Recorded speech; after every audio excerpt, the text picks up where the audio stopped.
What is up, everybody? Welcome back to another episode of the Social Media Mindset. And I have got not a kick butt mortgage guy on the show today, but the kick butt mortgage guy, because that's actually his brand. Guys, Ryan SPELTZ, he is out of Florida. He and I, bro, did we meet because did you stitch one of my videos or something like that? Most likely. Yeah, that's probably how that worked out. Just throw out some content. And you never know, for those of you that do the TikTok thing, when you see a notification that says so-and-so stitched your video, my assumption is, oh gosh, what is this person going to say? Why do they hate me? And so I was so relieved when I watched it and was like, yes, it's actually positive. This guy likes me. We're about to be best friends. And now here we are recording a podcast together. So, bro, welcome to the show. You got to shoot your shot, man. You got to shoot your shot. That's 100%.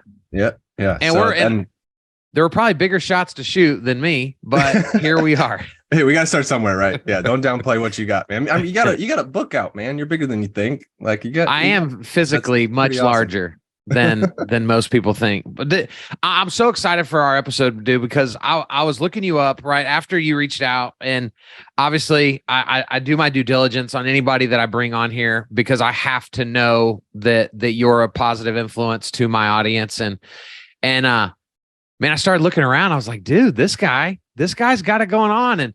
And I went from one platform to the next, and then I ended up on your YouTube channel, and dude, you're 700 plus videos in on your YouTube channel. And so I want to talk about your journey.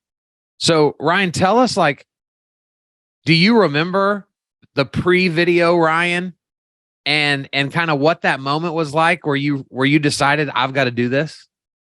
I can't give you a specific moment, but I can give you a specific time frame, really. Okay. So, in the mortgage industry, I'm in a coaching program called Next Level Loan Officers, and I'm going to throw that in as like a shameless plug. They're fantastic. Man, go for it. It's worth everything. Shout out. Who runs that? Kenneth Travis is one of the leaders, and that's who I actually work with him at Greenlight Mortgage. Right on. And then Shane Kidwell, Kellen Vaughn, and Sean Zalmanoff are the four founders of it, or right on. Four coaches. And people have told me I need to connect to those guys, but I never have. Yeah, it's a great group of people, and maybe you can make that happen. We could probably make that happen. Yeah. I'll have you, put this together as a little short, and then we'll fly it in and we'll show them. So, but yeah, I mean, they're the great group of guys, and really, they're on the front lines, right? They're working the mortgages just like us. It's not some guy that was successful 20 years ago and was like, this worked for me. This is what you should do. There's certain programs out there that are like that. Sure. Yeah. So this program, they're very forward thinking, and just everything, is about, I want to say it was 2017, because right after I moved to Florida, 2016, 2017. And I went to one of their live events, and just like every section was video. Right. Yeah. So it was like, what can you do today to get yourself on video? And so while I was there, I'm very influenced by those situations. So if I'm sitting in something like that, it's going to get me all up in my feels, and I gotta came home with 8 pages of notes and all that stuff, So I ordered the ring light that I'm still using right here, and a little microphone that attached to my phone at that point. And that was when I really started making video, and it wasn't consistent by any stretch. It was let me make a few videos here and make a few videos there. And then when I left the company that I was just with, or when I joined the company I was just with in 2018, that's really when it really took off for me. Then I started embedding videos into my process, and the loan updates would go out and they would have videos in them, and people were like, wow, this is so cool. And I just started to realize okay, this is really where I need to be and what I need to be doing. So yeah, long-winded answer, but yeah, that's really where it started. So I love that you talked about process. I feel like right now that's my secret weapon to teach people, because everybody's screaming, Facebook, Instagram, TikTok, YouTube. And it's the most power out of all of it is having them in your processes, right? Those little tiny micro touches that you put on people. Man, it's so powerful. So, but before we go deep into that, I want I want to come back to in this process. What were the first couple things that you had to overcome that were hard at first? Mindset. What are people going to think about me? Like, what was that for you?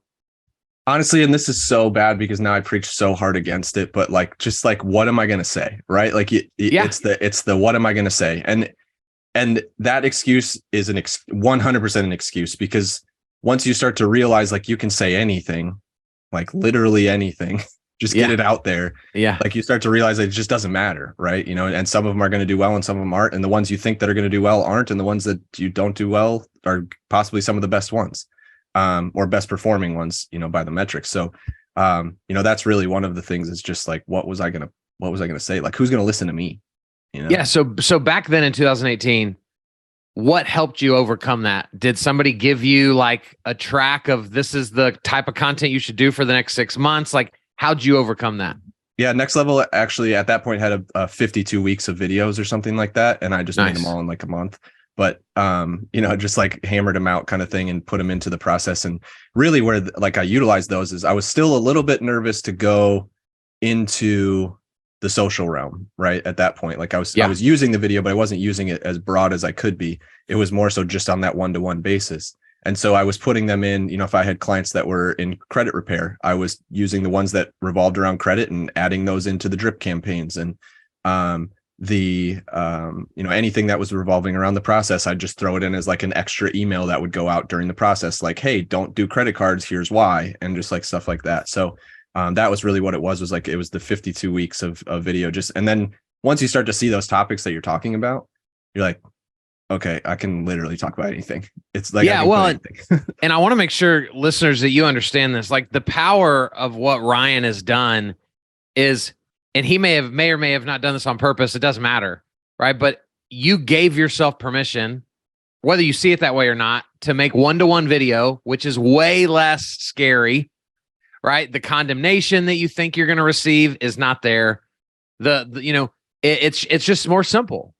And it's such a huge tip, guys, that if you're struggling with video, get consistent in a one-to-one environment first, because you're practicing the same muscle that it's going to take a few months from now for you to post it on Facebook or Instagram or whatever. One of the best ones that I can say, and Facebook makes it super easy, right? Like, and I'm a Facebook guy. That's where I started. That's how I built my business. Me too. Facebook groups and stuff like that. So, Facebook makes it super easy. They tell you whose birthday it is. Right. Like, click on the name, send message, hold the button down, say happy birthday, move on to the next one. Like, and most of the people that are afraid aren't going to have these massive followings that they have to send 15, 20, 30 messages a day, right? You know, they're going to be sending 4 or 5, but it's still the ability, like you said, working that muscle, like getting on film and feeling comfortable that your face actually looks like what it looks like. Like, no one cares. Like, they don't care. I mean, it's easier for you when, you know, you're good looking and have like a chiseled jawline. There's a lot of work here, man. There's a lot of work here. So let's continue down the story. So you started one-to-one, and then you moved to Facebook and began to do some stuff there. Where did YouTube come into the picture? So honestly, YouTube, it's really funny because I actually just talked about this with my mom the other day. My mom and my stepdad were down visiting us, and I would honestly, man, I rarely look at the YouTube stuff because it's all shorts that I'm posting automatically to YouTube at this point. So it's all coming from TikTok. I use repurpose. It sends it there. And I was scrolling through. I was like, holy shit, YouTube is literally my top performing platform and I'm not paying any attention to it at all. So it's really funny that way, because it, like, ultimately, like, Facebook is still where I'm at. Like, that's where my people are at. It's where I feel like you can communicate the most. Yeah. I like TikTok for the ability to kind of post some things that you wouldn't post other places. Sure. You know, you can get a little bit more aggressive with some things because it is so much more like raw and real. And but Facebook for me it's always been that bread and butter's really where I've put the focus. But now I'm like, holy crap, like YouTube literally like there was 5 out of my last 6 videos had more than 2,500 views, and I don't have that on any platform. And I'm like, okay, cool. So I guess I'm gonna start focusing on YouTube now. But yeah, YouTube, I had done some longer form stuff in the past. And to be honest, man, my ADD is way too hard to plan out 30 to 45-minute videos or even like 10-minute videos. It's too much. Okay. So that's where the shorts came in. So that's why there's so many there, is because it's all shorts. But there, I've probably got 20, 25 longer form content, and then I've split that up and made it into shorts and stuff like that. So, and those are good. I watched a few of them, and dude, I think you need to come back to that a little bit. Yeah. So we actually just got the official ADHD diagnosis yesterday. So we got some help with that. So we're going to work with that. And hopefully that can bring some focus back into that stuff and get some of those longer videos back out. So interesting. Okay. So I want to ask this about it. Well, it's not about YouTube, but I noticed it on YouTube. And I think this is what a lot of people struggle with, right? Some of your videos are in the thousands, but there's shorts on there that have 4 views, 11 views, 6 views. How do you overcome that instant gratification of not getting too hyped up for the ones that do well, but not getting too depressed when you're like, 4 views? Do I suck? Am I the worst? Like, how do you battle that? Yeah, to be honest, at this point, it's not even a battle anymore, but I can remember back to where I was to probably a year and a half ago. I posted, like, when TikTok was, oh, you can go viral. Come over here. We'll do, you'll be able to get a ton of views. Yeah. I posted some stupid video of me, like, with the camera facing downward and then like scrolling up to the guy at Home Depot cutting the wood on the saw. Like, and I posted, husbands, you know what this means. And I'm thinking, like, people are relating with this content. It starts going off, right? I'm getting 25,000 views in an hour. I'm like, okay, this is what's going on here. Wow. So, and it was over Christmas time, and we're sitting outside watching boats go by with Christmas lights on them. And I'm like, my phone's blowing up, and I'm like, what in the hell is going on? So I look back at it and I'm thinking, oh, right, I made some good relatable content. People are loving this. Bro, it was foot talk. I had sandals on in the video, and the feet people took over my TikTok. Oh my gosh. So like, it's really funny, right? So like, that was where my change of like, man, viral doesn't mean shit anymore. Like, it just does, like, I don't need it to be viral. So, bringing that back down into that like 0 views thing, like, ultimately now, if I'm seeing a TikTok video that has 0 views, I'm like, man, did I miss a watermark, or did I miss something? Because I do a lot of that repurpose stuff where I'm like downloading videos, like something's off here, whether it's just the content didn't take or whatever. Most of my videos are in the 200 views range on the TikTok. And I understand like that's the way it works. And really, I'm looking at it like, if I'm getting 8 to 10% likes, that means I'm putting out good content, and I'm cool with that. So that's really where it's at. So dig a little bit deeper into when you said, like, I don't need to go viral. I feel like for most realtors and lenders, that's their greatest desire, is to be able to beat their chest because I went viral, right? But you're saying I don't need to go viral. What mindset have you adopted that most of our industry has not? Really, it's just building a content bank at this point. Like, that's what I look at. All of my social media platforms are just building where I can go to the well, right? Like, if somebody has a question, I've probably got a video for it. Yeah. So I can send them the link to the video. Like, hey, here's the answer. Like, we don't have to have a 10-minute phone call where the first 7 minutes are, hey, how's your day going? What's going on? Like, we don't have to do that, right? Like, we get to protect each other's time. And I say, here's a video, watch it. It'll take you a minute and you'll know exactly what the answer to your question is. So really, that's really where my strategy is. And just putting that out in a public domain is the easiest way to do it, because it makes it shareable. So I don't really care about the viral aspect. I understand that it's cool to say you have a video that has 400,000 views or 1 million views or whatever. Yeah. And maybe if I had a video that had 1.5 million, I would talk differently about it. I don't know. But I don't think you would. Point, like, I had a video that was, I think that video that I just explained was like in the 350 to 400,000 range. And I woke up the next day and I was still the same person. What? Like, nothing changed. Are you serious? Yeah. I didn't have like this big V on my chest or anything like that. Like, just woke up and I was the same person. So good, man. Matter. I mean, so much of this, if we're not careful, is driven by our ego, which is why we want virality. Right. I was teaching a class yesterday, and I asked the whole class, like, how many of you want to have a video go viral? Everybody raises their hand, and I'm like, suckers. You don't need that. Right. Everybody's hand is up. You're allowing ego to drive your social media, which means you'll never put out the right content, because I believe the right content most likely won't go viral. For sure. And so I think you're spot on, man. So talk us through, let us into the mind of the kick butt mortgage guy. When you wake up today and you go, okay, I need to put out some sort of content. What does that process look like for you to determine what it is you're going to put out? There is no process, bro. Well, there is. I'm being honest. You may have not mapped so it here's out. my process. So you mentioned working out and being chiseled jawline, whatever, like pretty boy, right? Well, I work out basically every day. So that's my process. Right. I wake up 6 o'clock in the morning. I'll, chug some water, go to the gym. While I'm at the gym, I'm listening to music that I wouldn't listen to at any other time because it's more or less poison, right? Like it's like that, like, let's just get rocked today. Come on. Yeah. So, and then, if something sparks my mind, a lot of times I also listen to ebooks too. So sometimes in those, or the audiobooks. In the audiobooks, I'll get an idea that sparks. I'll write it down.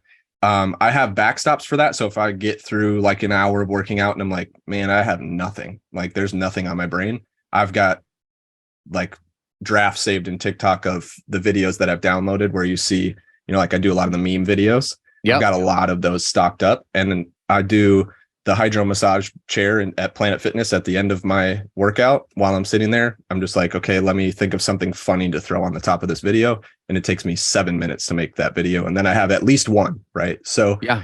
Then from there on out, then it's all about like inspirational spark. So if I have something that comes to me that I'm like, that's got to be a video, most of the time I'm going to record it pretty much right there, or like maybe within 5 minutes, because there's emotion behind it. And that's the biggest thing for me, is being able, you can see it in my videos. Like I'm passionate about what I'm talking about in that video. It's not like I wrote it down and just like sit back and I'm like, so this is what we're talking, like, it's not that, right? Like if you're not bringing the emotion, people don't give a shit about it anyway. 100%. And then even the backstop for that is I do have a list of probably 70-ish right now, maybe 80 video ideas. So if I'm completely drawing blanks all day, I can jump in there and just like find some passion around one of those. And so where do those ideas live? In an app? Yeah. So I actually use an app called, the only one I've found that can keep me as close to organized as possible is called Todoist. So they allow like project lists on the side. Okay. So I just build a project list with all of those, and it syncs between my computer and my phone. So it's always right in front of me, because with the brain, it's just like, if it's not in front of me, it doesn't exist. So 100%. I'm not going to say your motto, because, you use words that I just don't use that word, maybe because I have small kids and no worries. But you have a motto that I think it's incredibly simple, but it truly is what holds most people up from doing this stuff. So what, like when you're talking to a realtor partner or a lender reaches out to you that's struggling with all of this stuff, your response to them is what? To be honest, man, and I want to backtrack before I throw the actual words out there. You mentioned that how did we meet on a stitched video? And the video was actually me stitching with me saying, just post the fucking video. Yeah. So like that was our initial one, was like, you were talking about just get on camera, post the video. And that's the most important thing, right? Like just post the fucking video. And it's super straightforward. Like we were talking about, like, I don't know what to post.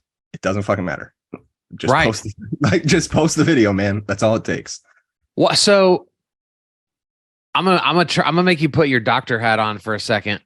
It's so, like, when you say that, I go, duh, right? Like that's it. That's really the only advice somebody needs.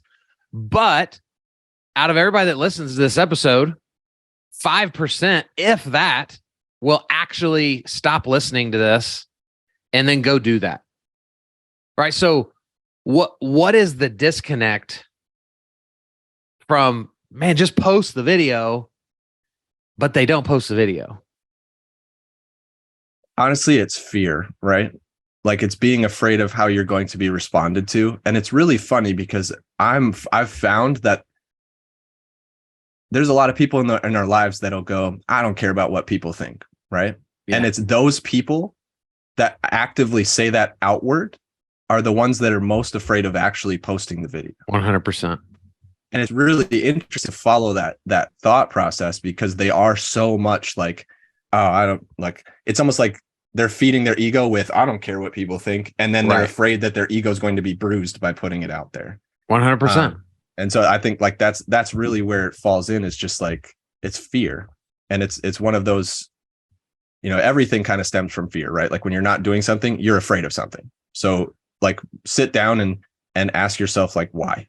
And just one question, one word, why? Why am I afraid? And then you're going to get an answer that's not the truth. So then you're going to say, why to that answer? And then go 3 or 4 or 5 levels deep to get to the real core of it, right? Yep. Like, I want a 6-pack. Why? Well, I want my wife to think I'm hot. Why? Well, because I want to get laid. Why? Because I want to have a good relationship. Why? Because I want to show my kids or my future kids what a good marriage looks like.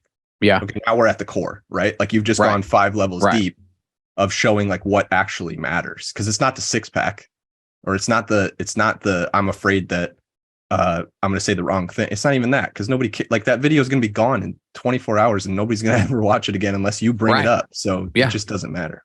Dude, it's so good. I want to know your opinion, because I think we can overcome fear in 2 ways. One, we can try to work on lessening the fear, right? Like asking why is a great way to do it, getting to the core of really why we think this way, and then going, oh, wow, this was such an irrational fear that's not even real.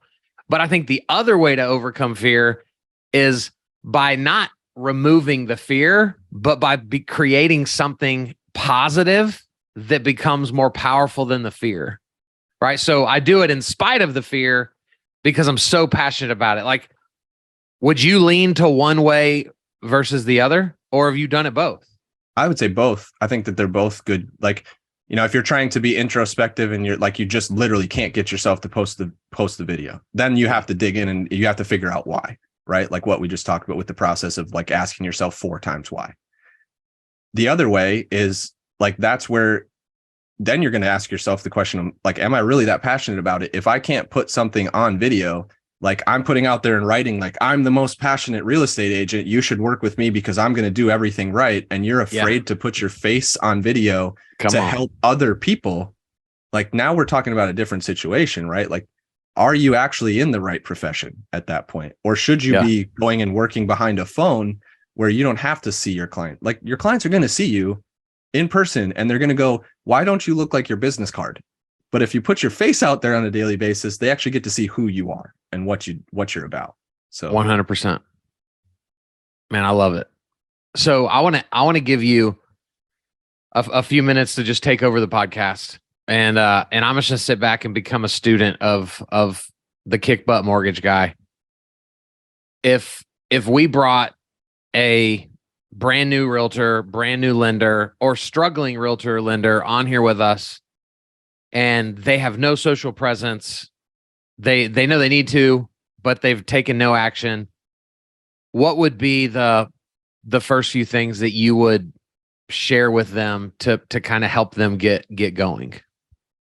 I would take their finger and push the button for them. And then I would make them record an introduction video of who they are. And then they're going to realize like, okay, now everybody knows who I am, what I like to do, what I am. We're over that hump, right? Like now we've literally gotten past of like, I'm afraid people aren't going to know who I am. Well, guess what? You already did the intro video. So there you go. And now that's something that they can repeat once a month. So now you have one piece of content every month. And if you want to do it every 2 weeks, now you've got one piece of content every 2 weeks of just an introduction video of who you are and what you're about. So now we've gotten over the hurdle of who you are, putting your face on camera, and some of the content process. So then it's like, okay, what's the most important thing during a real estate process or a loan process? What's the most important thing?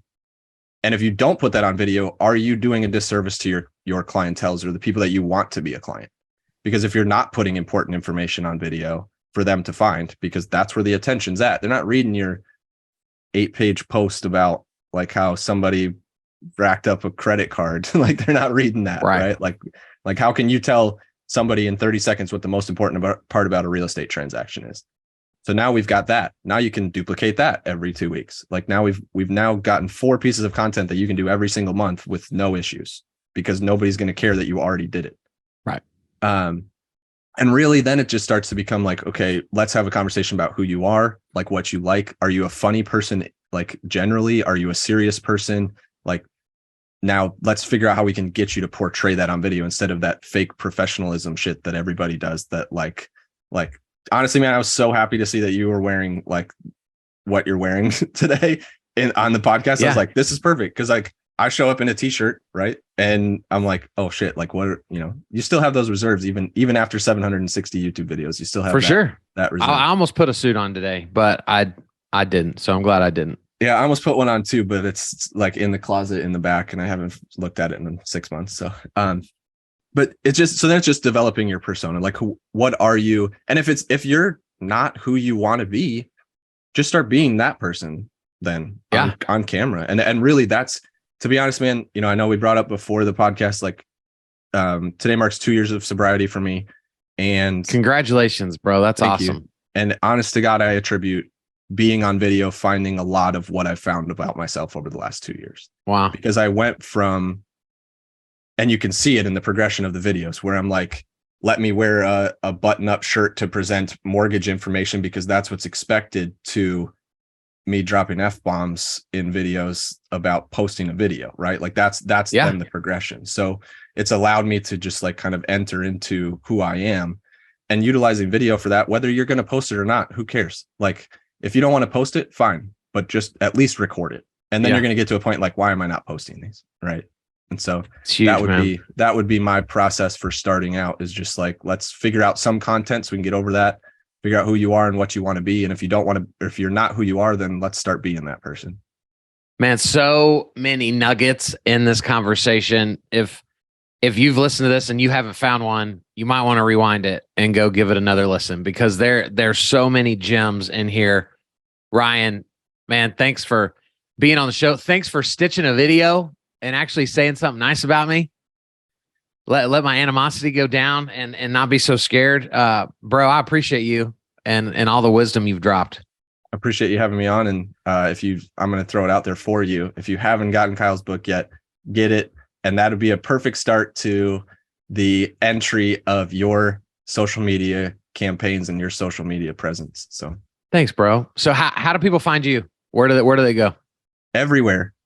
Kick Butt Mortgage Guy, pretty much on every platform. Let's go. I've got some other secondary content platform or names on TikTok. I'm working on getting life insurance licensed this year as well. Cool. So there's a life insurance Ryan one out there, but that one's kind of taking a back seat right now. But Kick Butt Mortgage Guy on pretty much everything. And really, like, I'm available to talk whenever. So like messaging works. Like, I'm not afraid to say hi, obviously. So I love it. So guys, go follow Kick Butt Mortgage Guy wherever you social. And thank you for listening. We'll be back next week with a really cool person with an even cooler story. See ya.